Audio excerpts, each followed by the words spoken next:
What's going on, everyone? Hello, hello, hello. How are you doing out there? It is B Avery back for another episode of Just My Opinion Reviews.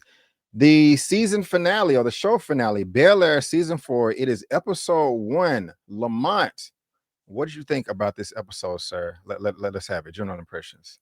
I enjoyed it. I'm glad it's back. I hate to see it go. They took a little too long to get back on. They better deliver for a finale season. I think we could get more out of it, but I'm happy with where they started.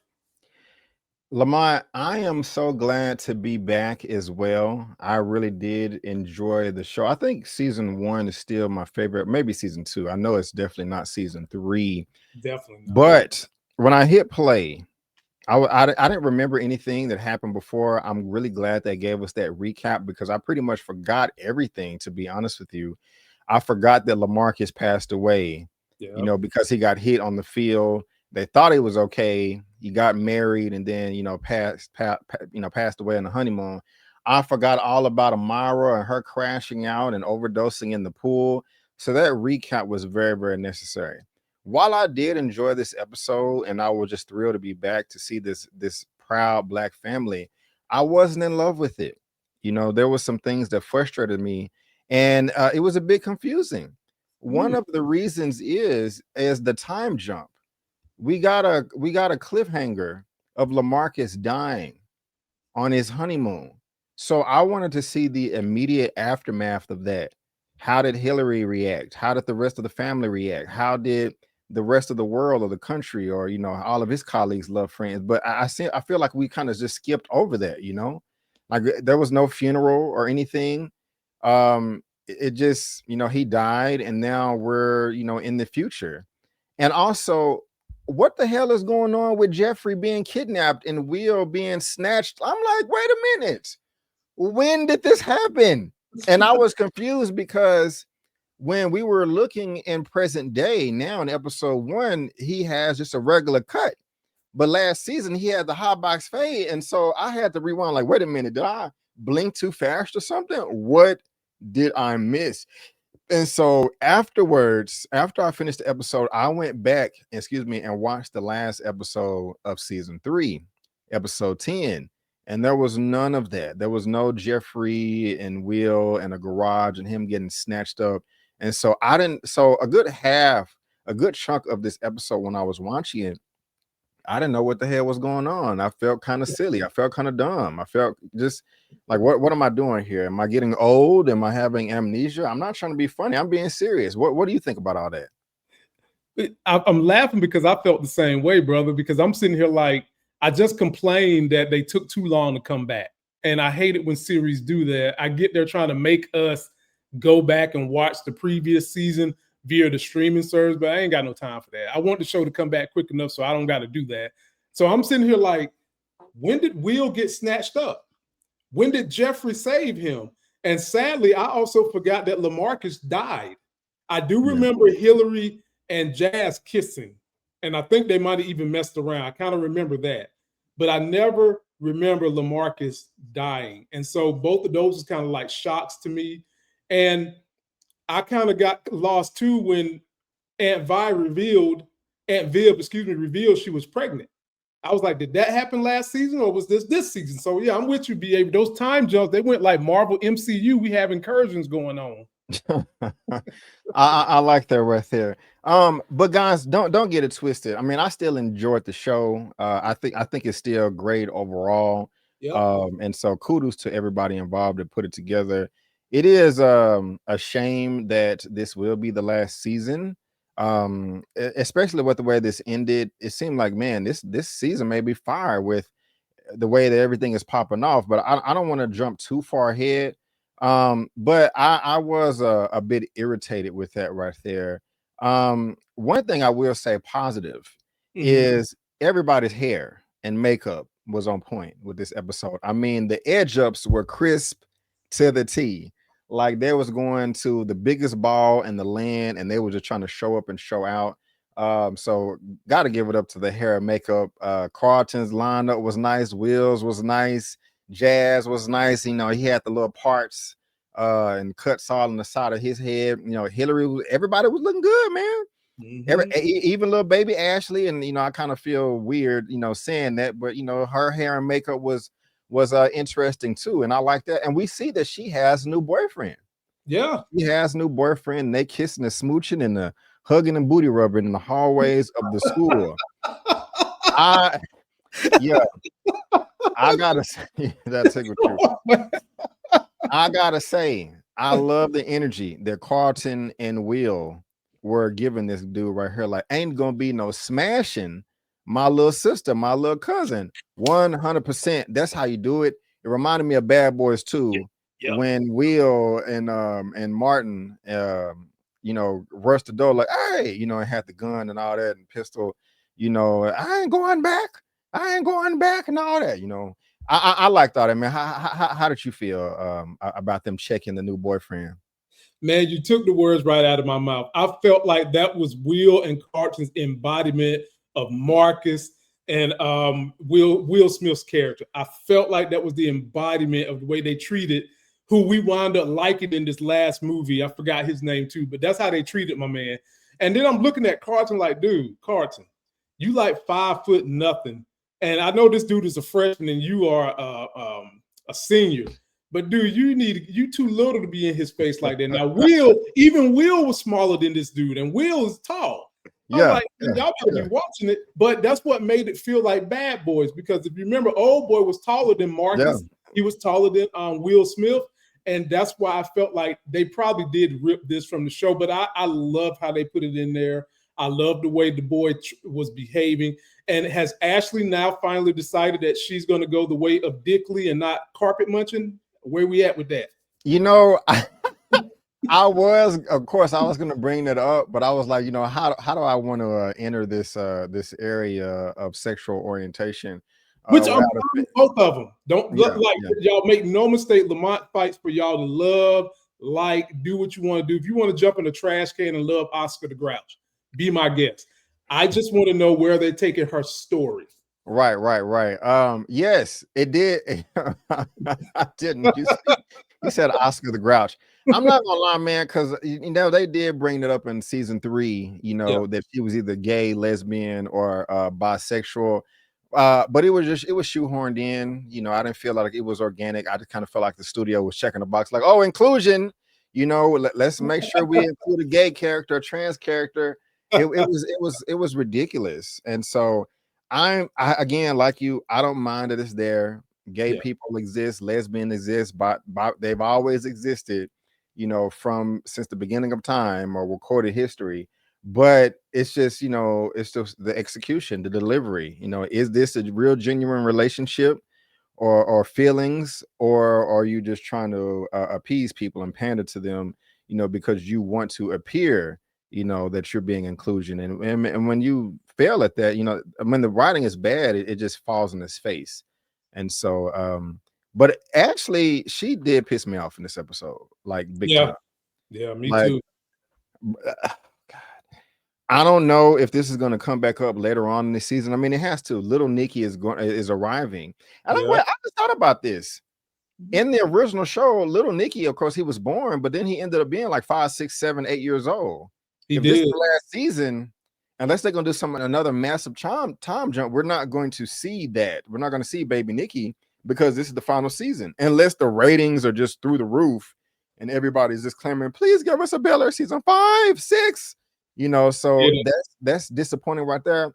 But for Ashley, first of all, let me back up.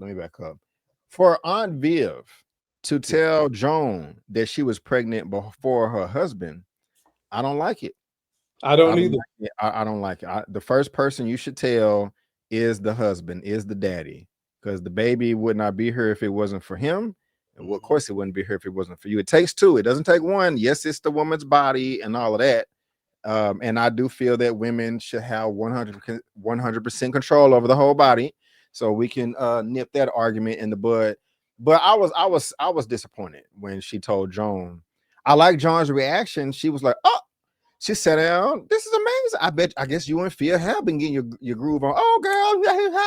I liked all that. Nice Kodak moment between women and them bonding. But for them to be married this long, and they're always talking about radical honesty. I think is the term they use, and which I do like that concept in the marriage. I may have to borrow that myself, but yeah, man, her not telling her husband first was just diabolical to me. How do you feel about that? It was, but I can just go ahead and tell you right now, when you've been married that long, a lot of the things that are in the rule book of what you're supposed to do, just throw the shit out the window. I'm sorry. If y'all have never been married or been with someone for over a decade, you hear all the book smart stuff and what you should do, what you shouldn't do. The shit that's just not reality, folks. I'm sorry. And the best analogy I can give you is you have these kids go to DARE, not DARE, sex education in 5th grade, and you tell them to abstain. Is that reality? No, it's not. You want it to be, but it's not. That's how it is in long-term relationships. And if you recall, B. Avery, Phil and Vivian was having some rocky times the last 2 seasons. So some very rocky time. One time we thought, oh, Green Eye Snatch the Bandit was going to take her at one point in time. Then we saw Phil almost get caught up with that lawyer chick at one point in time. And then just when it looks like they're about to reunite and get over the curve, the writers threw another barrier in their face. And so, yeah, it was wrong for her to do that. But a lot of those things happen when you've been married that long and you've got to figure out a way to work them out. I would have been cool if she would have told her mama first. I'm cool with a daughter getting pregnant, and before they tell the spouse or whoever the baby daddy is, you talk to your mama about it because your mama's giving birth. Ultimately, I would prefer you to talk to the spouse first, ultimately, or the man. I would prefer you talk to him first. Yeah. But I'm okay if you talk to your mama first, because if you got a deadbeat guy, why are you going to tell him first? Or if you have a guy that you're unsure of, why would you tell him first? Right. But if it's a committed husband, the way Phil has been, the way y'all have raised kids, and they just got finished talking about having an empty nest, you got to tell that man that first. Yeah. And you're right. And just to clarify, I have never been in a relationship with one woman over 10 years. Lamont, I've been in 2, and I'm 45. Okay, I did not know that. And Lamont is currently married. Lamont has 2 children, so I like that we can kind of bounce back and forth here. As far as ideas is concerned, because you just kind of put me on game, educated me. Let me ask you this though. Yeah. So she's at the doctor, and I think she said I cannot pronounce that. Geriatric. There we go. I thought that was interesting. So they have Hillary's grown. Yeah. Will and Carlton are finna go to college. Mm-hmm. Ashley is in high school, 9th or 10th grade. Freshman. Empty nest. Now, I don't necessarily know all of the complications when it comes to women getting their tubes tied and snipped and burned. I know that if they get them tied, you're not gonna have a baby no more, but I know that's reversible. But if they cut it and then, like, I don't want to say burn the ends. Maybe that is the technical term you use, or the medical term, but am I going too far to say that it was irresponsible for Vivian not to have her tubes tied? And I don't know if it's a complicated procedure or just something easy, like how you can just run in an afternoon on, I know you can't just run in afternoon on lunch, but was that irresponsible for her not to get that done so that they cannot have children graduating high school when they're 64, 65 years old? What are your thoughts there? Well, it's interesting you say that, because I'm in that situation. It's just that I never had kids prior to waiting till I was older to have kids. And that's different though for you, but keep going. I'm sorry. And mind you, the mother of my kids was 40 plus when we had our first child. And I'm younger than my wife. She's robbing the cradle, obviously. And I don't want to say it's irresponsible, because a lot of women, they feel like if you haven't had a child, think about how long it's been since they've had a child. Ashley was the last child. She's in high school now. At that point in time, a lot of women probably going through menopause. They're probably really feeling like their biological clock has shut it down, like it's not working. So they wouldn't get their tubes tied. And in their situation with their finances and the dynamics of their relationship, it's not irresponsible for her to not get her tubes tied. And I'm sorry, we're just being 100. if you are someone who's in financial strain, yeah, you need to get your tubes tied if you already got 6 kids. You can't deal with that no more. You can't deal with it. Or if you're someone where your life is going to be threatened really bad, you need to get your tubes tied.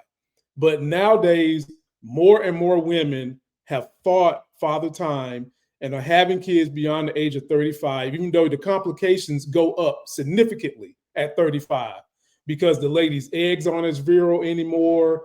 There's some other complications in vitro that could happen. And a lot of kids born past 35 tend to have different issues with like special needs and all that. And that's because a lot of the time, the health care for people that age, especially Black women, is not as good as it should be. And so if you're in the right demographic, you should have your tubes tied. But overall, for their situation, there's no reason she need to have her tubes tied. You got a point. I gotta backtrack just a little bit to clarify, because I can understand your situation and anybody else if they haven't had kids yet. You know, yeah, I mean, you want to at least have one before you pass. I mean, even if you're 50, I can't necessarily get mad at that. I can only imagine bringing a child in this world is a beautiful thing, something that, you know, most people do not want to miss out on. I saw a IG clip today where they had the camera up, husband and wife were sitting, like husband was on the floor, wife was on the couch or the bed. No, little boy was at the end of the bed. The wife was on the couch. No, little boy was at the end of the couch. Wife was laying on the couch.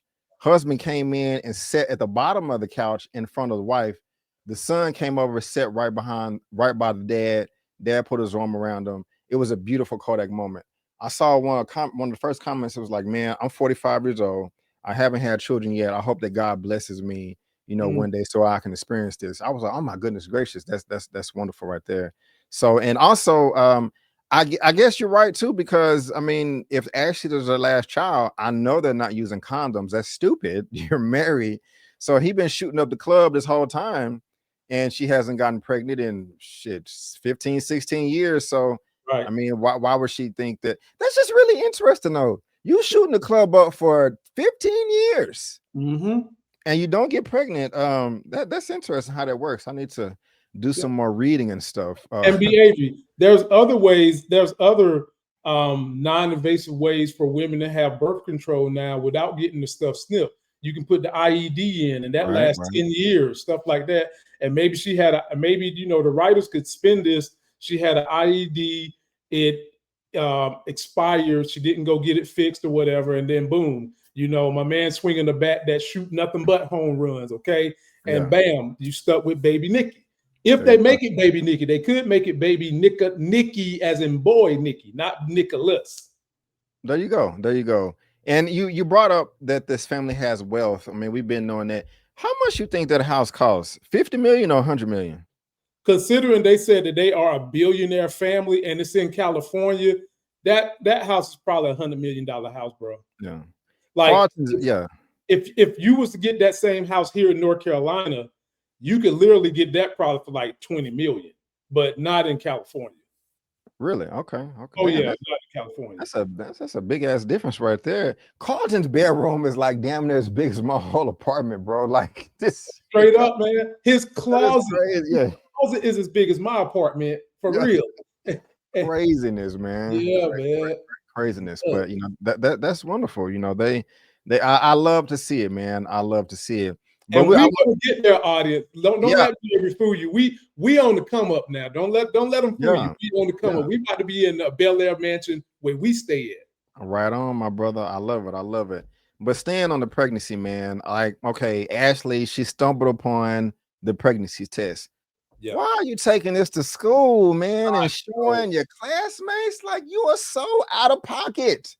So, mom, is there a reason why you don't want to have champagne? Like, what's the reason? Oh my gosh! Like, she needs to be humble. Somebody need to give her a butt whooping or something, man. I don't want nothing bad to happen. But Ashley, you out of line. So you're not pregnant? Are you serious? I will be so upset if she is not reprimanded by her mom or dad later on in the season. I do not want her to get away with that. That is super duper crossing the line. You know what I'm saying? I also thought the field was kind of gonna go off. You know, like, what? This is how I found out. You don't tell me, and you know, yada yada yada. You've been on for 3 weeks, but they handled it well. But Ashley, man, that's that drove me up a wall right there, bro. You feel the same way, or am I tripping? No, I feel the same, but I also understand what she did is them displaying the nature of teenage girls in that manner. That's what they displayed. Teenage girls hit a point, just like the boys do too, where they feel like they're on their parents' level and they can say things to their parents that their parent, like my daughter be testing me right now, and I'll be like, "Girl, I'm gonna tell your mama to pop you in the lip because I ain't gonna hit you, but your Yeah. mama, if she want to pop you in that lip, I'm gonna let her pop you in that lip." And you got to nip that stuff in the bud. If this was back in my day, be Avery, the 1980s, and I was to pull that with my grandma, she would have pimp slapped me back in the 1972. Do you hear me? I don't care if I don't care if I'm a senior in high school, but you can't do that. It's not apropos to do that now, but you can discipline that girl by taking away all her electronics, no social media, go to your room, read books. We're going to make you, your punishment is to live old school 1980s. That's your punishment, and that would make her cry. Yeah. Hillary losing LaMarcus. Mm. I don't mean to sound I know what you're going to say, and I feel the same way. go Don't no say it. go ahead. Don't say it. You had no emotional wealth in LaMarcus, period. That's not what I was gonna say, but that Oh, is true. That is true. And I like LaMarcus. I Um didn't. I mean he's cool. I'm indifferent on him. I say I mean he ain't did nothing to me for me not to like him. You know, I mean I ultimately wanted Hillary to end up with Jazz. Same. But I mean I'm not gonna hate on the brother, he ain't did nothing to me. But I'm just curious, man. When you lose your spouse, what is a respectable amount of time, if any at all, to move on to somebody else? Whenever you, And am I rude for even suggesting that or bringing that question up? no, absolutely not. I mean, you can't live in the past forever. And I think that the acceptable amount of time to move on is honestly when you feel like you're done grieving and you feel like you can move on to someone else without always feeling like you're falling back into the person you was married to. And they ain't been married that long. So it's not gonna it shouldn't take her that long to get over him. Everybody grieves different. I did not like the way she came off from Jazz, and I think you're probably going to talk about that in a Oh, minute. definitely. Yeah. That wasn't necessary. That was a little over the top. But right now is not the right time to be stepping to her like that. Well, I'm not even going to say like that because he came correct. But she's still hurting. She's hurting right now. This happened recently. She needs time to grieve. She needs time to kind of, get her head back up for air on her own terms. And then you can start maybe trying to holler again. But right now is a little too soon to holler. But I don't feel like Oh, Jazz definitely. stepped to her in that manner, if you know what I'm saying. Right. Yeah, man. He was put in a very weird, precarious position. Because like when he was talking with Will earlier on, he was like, "Man, I wanted to hit her up just to see how she was doing, to be a friend, but I'm not trying to seem like I'm trying to, ease up on her and just take advantage of the situation when she's vulnerable, because just to be." I'm gonna just be honest with you. Men do take advantage of women, when they're vulnerable. Women are really vulnerable when they break up with somebody as well. I mean, I'm pretty sure we both experienced that, and a ton of women have told me that themselves too. That when a woman is trying to get over a man, one of the things they do is get under another one as soon as they can. I'm not suggesting that Hillary does that at all. But I remember the last time a woman told me that. I was just like, damn, that was honest as hell. You know what I'm saying? So, but yeah, man, about that, bro. Yeah, like you said, she is grieving. But I did feel that was kind of out of pocket for her to pop off at Jazz like that. I don't think he should have been at the house, like that, for Hillary just to kind of pop up, and Right. it'd be awkward like it was. If him and Will need to do something together, they probably could have met at a neutral spot, not the crib. But yeah, she is grieving, but I did not understand like why she was so mad at him. I'm like, what did he do? So some of that is probably pain from grieving too. Yeah, some people when they go through these different things, sadly, behavior, I've had to go through like a lot of these different human emotions we're seeing on TV over the last 2 years. because of situations in my relationship, because I've lost 3 people in the last 2 years that were like cornerstone heroes to me to cancer. I'm sorry. And you grieve those situations. Sometimes you lash out at people that aren't even your enemy when they're trying to do right by you because you're hurting, you're in pain. And sometimes the way people deal with the pain, if they don't go get counseling, is it makes them feel better to lash out, take it out on somebody who didn't even deserve it. And this was a situation where she lashed out on someone who did not deserve it because he didn't step to her in that man. He wished her condolences. That's what he wished her. Yeah. Maybe it shouldn't have been at the house. I agree with that. But it still wasn't worth the lash out that she gave him. Right. Agree. Y'all let us know what y'all think in the chat of that situation. Well, pretty much everything we talked about. I don't need to go down the list. Let me ask you this, Lamont. You have been in elementary, junior high, and high school. You've gone to college. Yep. You've lived a young adult life in your 20s and 30s. You're in your mid 40s, married with children. Is there any world or reality that being in high school can be more stressful than being an adult? That's a hard philosophical question to answer. And the reason why I say that is because you're talking about 2 totally different mindsets that have to deal with 2 totally different stimulus. High school feels like your life is about to be over with because of the peer pressure. Right. Because of what everybody else is doing, because of status, because of who's wearing Jordans, because who likes who's doing who's going to the prom with who's got a car. That stuff, because you don't have the experiences that someone my age will have, feels like it's life and death to you. And then when you get to be my age and you're dealing with a mortgage, insurance, 2 kids, childcare, situations might not be good in your marriage. You got parents and grandparents dying. There is no level where high school stress is harder than adult stress. But the problem is the high school mind is not as advanced and versed as the adult. So to them, it might seem like it, but if you lay it out on paper, no, the adult life is way more stress filled. Right on, right on. The reason why I asked it is I think at one point, I think everybody can say to themselves that, hey, they've had a couple of episodes in their life where they're like, oh my gosh, my life is over. What am I going to do? And these things in high school are so important. Like, oh, but when you get older and you look back, you just feel stupid. And like, I was tripping over this. Me too. We've all been there. Just like, man, like nothing in high school matters. Nothing, unless you, I mean, maybe a few little caveats here and there. I mean, I say that because Carlton is really stressing out over college admission, and I was stressed out as well. My younger brothers, I know a lot of people are stressed out about that, and he's like, oh my God, I got to get into Princeton. If I don't, my life is over. I made a B, I made a C minus, I failed the class. It'll be okay, sir. It'll be okay. But that's what I was thinking about, man, when he was tripping and made up this elaborate story of rehab and almost dying and drowning in the pool, etc. That's crazy. That's crazy. Was Carlton, are you feeling Carlton on that, or is he tripping big time? He's not tripping because he's not been blessed with the wisdom and experience to know that there are greater things to trip about.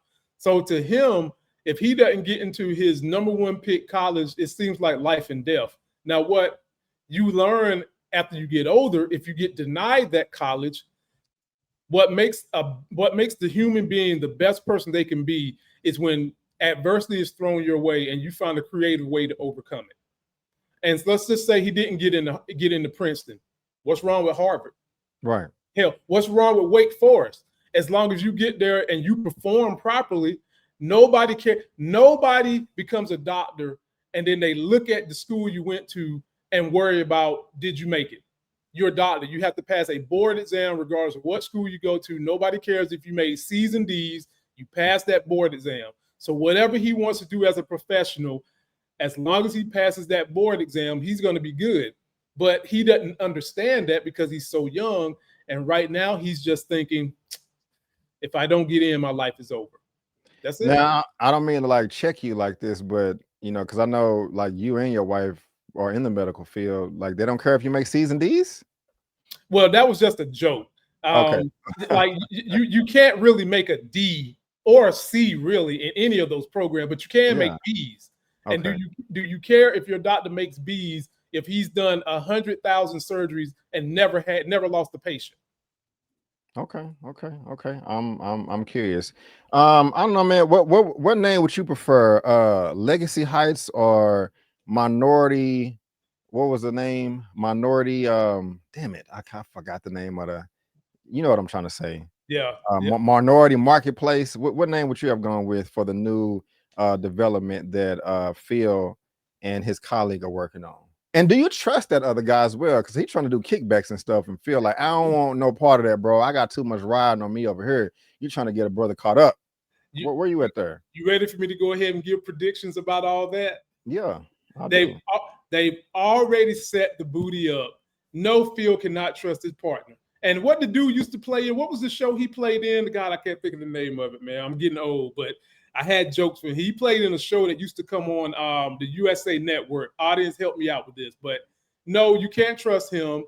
I would probably, for a business perspective, I would name it Legacy Heights, because if you name it Minority, whatever they was going to name it, that might take white people who think that they shouldn't be in the community and they won't show up. So you want the place to be the type of place where everybody can come. You can still make the place highly cultured for us. Yes. Like paintings, artwork, and all that. But if you just name it Minority anything, you might run away some people, not because they're racist, but because they're thinking that this is something we built just for us and it's wrong for them to be a part of it. But if you name it Legacy Heights, you can show the legacy of Black people, how we kept scaling up higher, and how along that scale, we invited white people to build with us so you can get them there. Now, back to your boy, his partner. B. Avery, you can't trust him more than you can trust a rattlesnake. And I'm going to tell you this right now. They introduced Geoffrey at the end, who needs to clean money, and he's absolutely right. One of the best ways to wash dirty money is through real estate. Hold on. Let's say that plot point for. Well, it ties into what we're talking about right now with Old Boy. Because they set the booty up to let you know Old Boy is dirty. He's willing to do dirt. And now Geoffrey is back having to do dirt. And you saw how Yamaclaw was behaving, Uncle Phil. They're going to go behind his back and they're going to get themselves in some trouble. Folks, book that prediction. Okay, are you writing it down on the tablet? On the you want me? Oh, yeah. Look, I keep it ready. Yes. Keep it ready. Yes. Keep it ready. You need to when you fill out the last page, bury it in a capsule. And 50 years from now, people can dig it up and come back. and audience, B. Avery's not lying. I've saved all B. Avery. Look, I've got all of them. Here's one. I got them all. Here's another one. These are Lamont's prediction books that he got together for all the recaps. You know, he be knocking it out the park sometimes. So that's what's up right there. Carlton got a new boo thing too. You know, he's saving paraphernalia of blackness, or what that's black sense, excuse me. Black cess. There you go. And he got him a nice little cheerleader, you know what I'm saying? So but they throwing a monkey in the is it a monkey in the wrench? Is that the phrase? You whatever you want. They're throwing a monkey wrench in there, they're throwing gears in the sand. Yeah, there you go. They can fix this. They're clogging up the drain. They're clogging up the drain. Amara has come back out of nowhere. Not only am I back, I'm enrolling in the same school because Bel-Air is one of the best in the nation to get you into some engineering programs. Hey, are you happy to see me? They're like, man, what is going on? Go back to where you were, you crazy woman. Go back to rehab. Go back to rehab. And yeah, she was like, rehab, like it was cool. You know what I'm saying? Like, Carlton, what's Carlton gonna do? Hey, I'm a creative person. I've lived through some rough times, people. And when life throw you lemonades, I just got finished saying you got to figure out a creative way to save it. So B. Avery, he has nothing but one choice. What's that? he got to go neo. He got to have both of them. They got to become a threesome. That's the only Oh thing he my can do. goodness gracious! You So, had to take it there. yeah, I I do mean, not want to see high schoolers having threesomes. You know, look, man, that's that they getting younger and younger doing it, man. Like, look, if Ashley is 1 minute munching carpets, the next minute taking baths, why not go ahead and introduce this new thing called threesomes in the high that's school? Why that's, not? that's gross. That's not, Okay, that's look, I'm giving Carlton solutions because what's going to be the alternative? These two going to fight, and you know the girl that was in rehab going to win because she looked like Keisha Cole and probably can fight like Keisha Cole. So I'm trying to give you non-violent. I'm trying to give you loving solutions, not violent ones. she does look like she'll bite somebody's nostrils off. Sure does. And chew them, you know. Yep. I'm not trying to be ugly, but she just great acting. I'll just say Great, that, you know, fantastic. she's pulling it off as somebody that is maybe slightly unhinged. Is that pretty invasive for her to do that? You know, imposing like this, enrolling in the school. That's just, you know, that's a bit much right there. Or is it a-okay in your opinion? If she's coming to that school for the specific reason if that is number one on her list and it's not to get back with Carlton, I don't have a problem with it.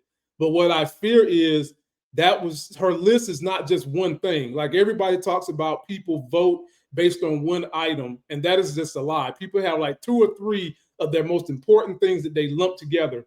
And if he's in her top 3 after her wanting to do the engineering thing, and I think that's dangerous. But if she's really here for the engineering, if she's really an understanding person that has gone to rehab, she should understand that he moved on. But I just don't see her understanding it, and it's going to be a problem. Oh, 100%. Did they let us know how long she was gone? They didn't Or say. Didn't say. okay, do we know exactly how much time has passed between season 3 and 4? Was I not paying attention? Look, I missed it too then, and I usually can pick up on everything, and I missed that too. I want to guess maybe 2 or 3 months, but I'm just kind of spitballing right now. So, I yeah, mean, the way Will haircut look, I'm gonna say maybe more than 2 months. I mean, I guess you can go get that cut next week if you want to, yeah, yeah. but I don't know. Okay, okay. Y'all let us know. It would be really interesting is if Amara was the one that moved on and she found her new boo thing, and you know Carlton is the one getting jealous or whatever. That'd be nice. Yeah, That, really, really interesting right there. So y'all let us know what y'all think about that as well. I do like the scene where Will and Hillary were eating, it looked like some type of cheesecake, and they're kind of blaming themselves, like, man, maybe Lamarcus wouldn't have died if I would have called 911 a little faster. yeah. Or, you know, maybe Geoffrey would still be here if I went back and circle back, and helped him out with a flying dragon kick or something like that. Survivor's remorse is something that you can label these situations. I felt sorry for them, and I really did like this scene. Their relationship is wonderful, in Mhm. my opinion. Just the way they get along and communicate. I love it, man. You got any thoughts there? Because she I started love it crying too. too. I love it too, and I like how they put like that white cake that a lot of people deliver after bad news happens. I guess they do it in LA too. I thought it was a Southern thing, but some like after when funerals hit, people deliver lots of food and drinks, and a traditional cake is a iced white cake, and the camera was panning around them. The acting was fantastic. If y'all haven't heard Mrs. Jones's music, she can sing her butt off. I'm sure y'all have heard it, but go get her albums. I just love the way they pan. She looked very deep in thought and sad. He looked very deep in thought and sad. And that chemistry between the two really embodied that scene. They did a great job. Really, really talented crew. They did. They did. Um, I wanted to eat cake though, because I'm man, on it's my cheat day. bro, I am eating some cake Thanksgiving. Oh yeah, we talked about that. They're like, what are you talking about, Brandon? Why would you eat cake now? We was talking about something before we hit record. Um, Lamont, when you are a victim of something horrific, it's traumatizing. Yeah. Um, some people can get over it in a day, a week. Some people never get over it. Whether you're robbed, beat up, raped, betrayed. Will is going through it right now, man. He's zoning out, man. I can only imagine. Yeah. That's just something that you're just not going to get over. My brother's car has been stolen twice, Oh no. and I think both times when he was in high school. And that still has him shook up today. I mean, you feel vulnerable, man. It's taken advantage of. That's your whip, and it's just gone twice. That happened to him as a child. And so, I mean, my mind is racing right now. I'm just thinking about a lot of scenarios. I'm on the fence with Will and Carlton's reaction to wanting to get their lick back. They don't. I mean, that he is such in unknown territory, trying to pull up to these gangsters' crib like this and take his revenge out and let out his frustrations. It's not a smart decision at all. It's quite stupid. But I understand where he's coming from, even though I've never been in a situation like that. Now, I like the acting in the scene, but at the same time, it was frustrating. But at the same time, again, they're in high school, they don't think all the time. This dude is pulling up in a easy identifiable car. Carlton got his freaking preparatory uniform on. They don't got no ski mask, hood, nothing like that. But they just want to go beat up a G wagon in broad daylight like that. I don't even think it was smart for the G wagon to be out in the street like that instead of like under a tarp or in a garage or something like that. I have so many feelings about this scene right here. How did you feel about it? I mean, are they dumb diddy for doing what they did? Are you like, nah, bro? If that happened to me, I want to bust some windows too. Where you at on that? That was high school move. I mean, that was like one of those young and dumb things. 'Cause back in my day, we would get bored and we would throw eggs on people's cars that's Oh riding by. my gosh, you heathen! Yeah, yeah, we was terrible, man. We would ride through neighborhoods, seek out folk. We if you was riding on a bike and you was a teacher in our school, we egged you up. But what they did wasn't based in what we did. Ours was based in boredom. Theirs was based in we want vengeance. We're upset. We need to get some get back. That is not how you get back. Okay, that is how you get killed. That's how Yeah, you get beat up for nothing. First, Will did have on a hoodie. It was the dusk of night. But Carlton, this dude went and got his 8-iron golf club, got on a tie, put it on his back. Now I'm gonna shout him out because you can tell he work out. He stay in the gym. I give him credit and I give Phil credit. They stay in the gym. That means they discipline. But bruh, you cannot go over there beating up a G wagon. And basically, it's not broad daylight. It's night. Carlton, you ain't got nothing covering your head. At least Will had on a hoodie. And what does that do for you?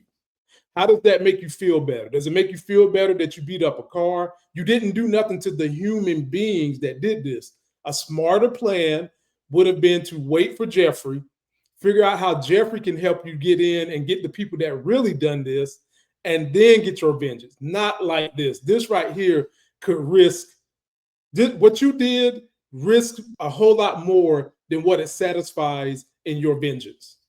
yeah. I agree with you 100%. At the same time, I know that it did make Will feel better. Because I mean, I need to go. I've never been to therapy before. I need to go.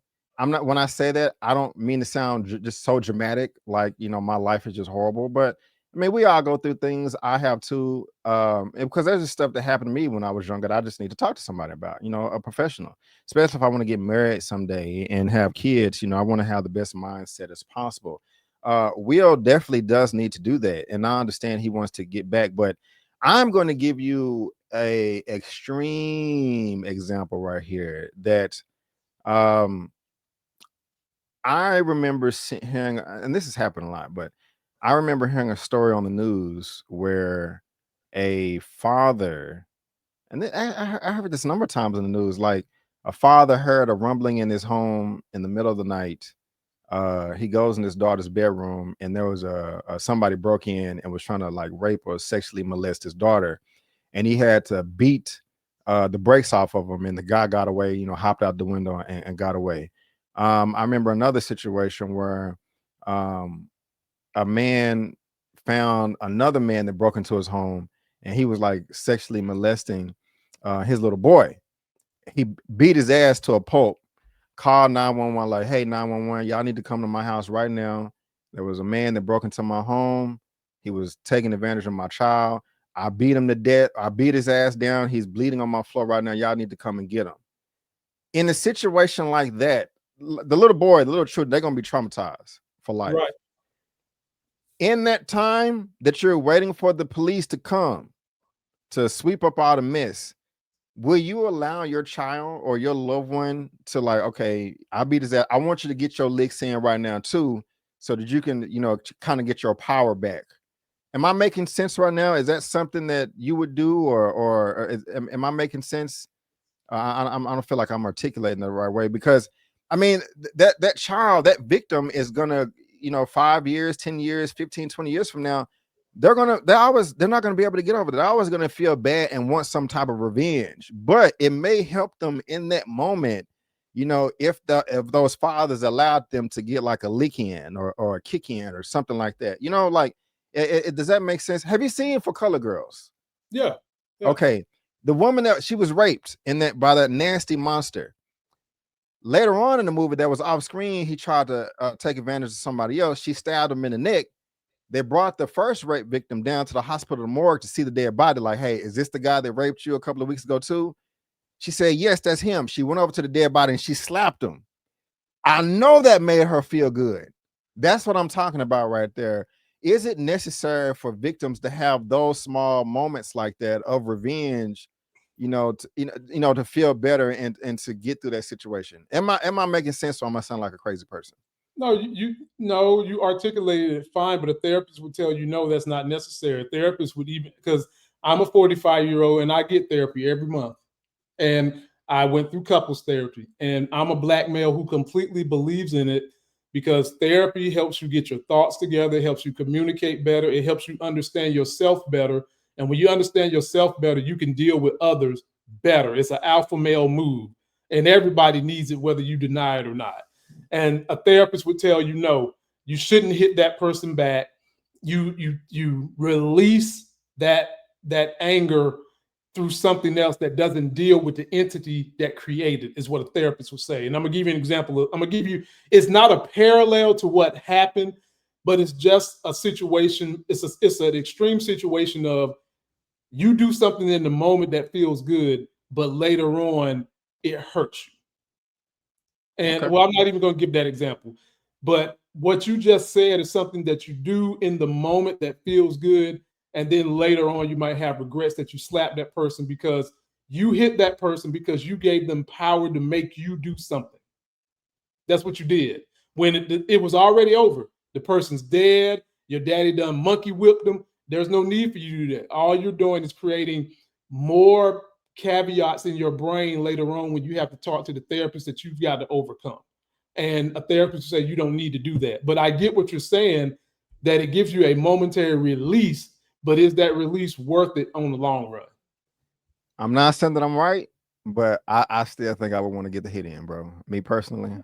Yeah. And I just may need to mature some more and get some therapy myself. You've had therapy, I have not. So I know that was long and drawn out, y'all. I'm just bringing that back because I'm just thinking about Carlton and Will, taking the bet and the club to the golf club to the car. And so I definitely want to hear all y'all thoughts as far as that's concerned as well. What the hell is wrong with Carlton, man? Stealing a Myra story. That is crazy. That is, man, he That asking is, for, yeah, that is just, well, that's wild right there, man. bro. He's gonna have to pay for that. Yeah. He's gonna, and we already know someone like her, if she didn't get strong rehab, it doesn't take much to have her relapse. And not only that, but there comes some behavioral issues of someone who's gotten over the situation that they was in, and someone that they really, really care about shanked them like that. That can be a tipping point, and I think that this is going to be a tipping point for her. Yeah. It definitely is. It definitely is. How do you feel about? I don't know how I feel about this, man. Geoffrey was gone for weeks.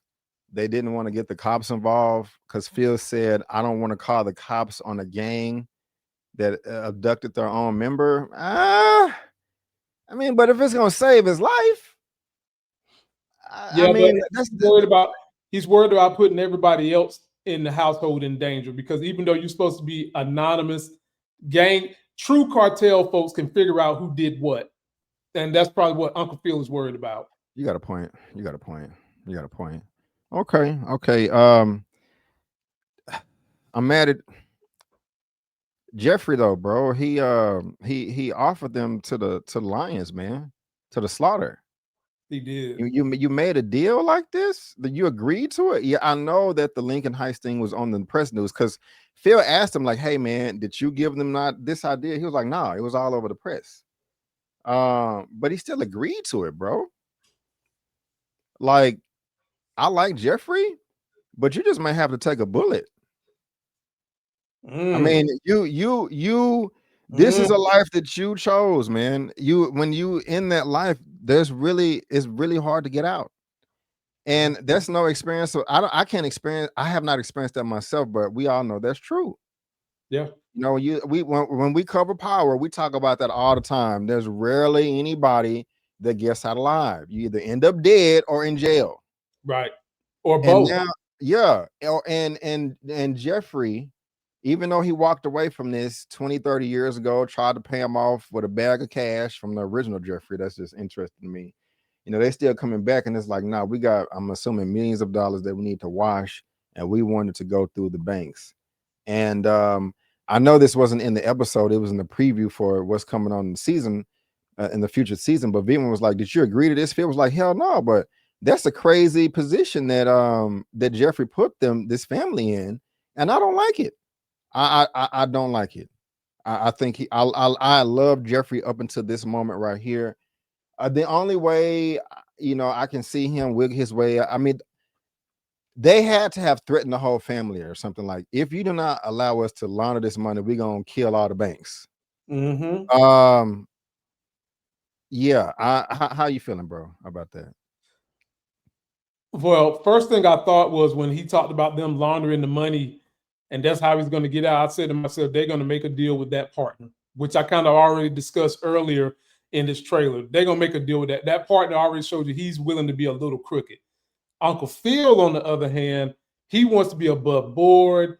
He wants to be above reproach. He don't want no situations going on, but he is caught in an ugly triangle, B. Avery, between Yeah. two people who are going to probably team up behind his back.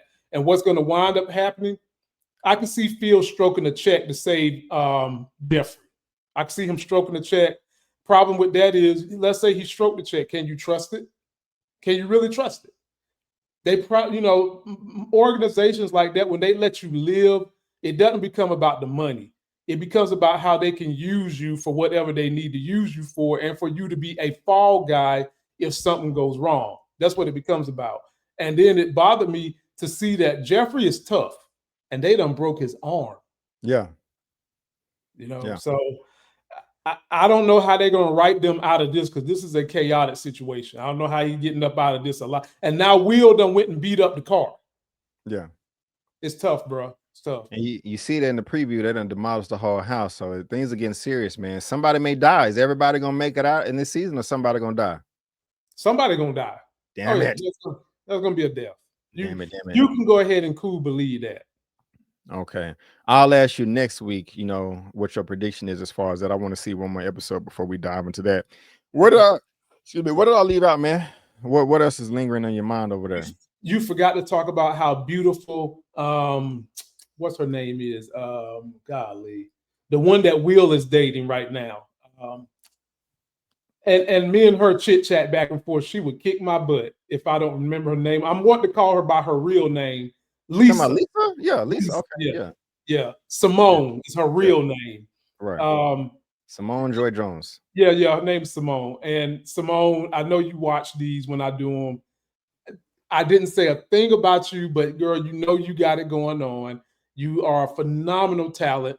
I know I don't want to tell the people the next thing you're getting ready to be in because you sworn me to secrecy, but we saw you in this episode. The parts that you was consoling Will, the parts you was consoling oh golly, why am I shooting? It's too late for me. I'm up too late, y'all. The parts where you were consoling Will's cousin, you did a great job. Your hair was beautiful, and I can't wait to see how they unveil your secrets this season. So, Simone, I might invite you to come on the show. If I can get you here, please come and talk to both of us. That's Right all I on, got. right on.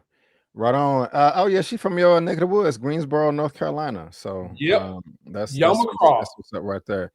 Well, guys, season 4, the first episode has come out because you're watching this episode right now. They're releasing the first 3 episodes the Monday, November the 24th.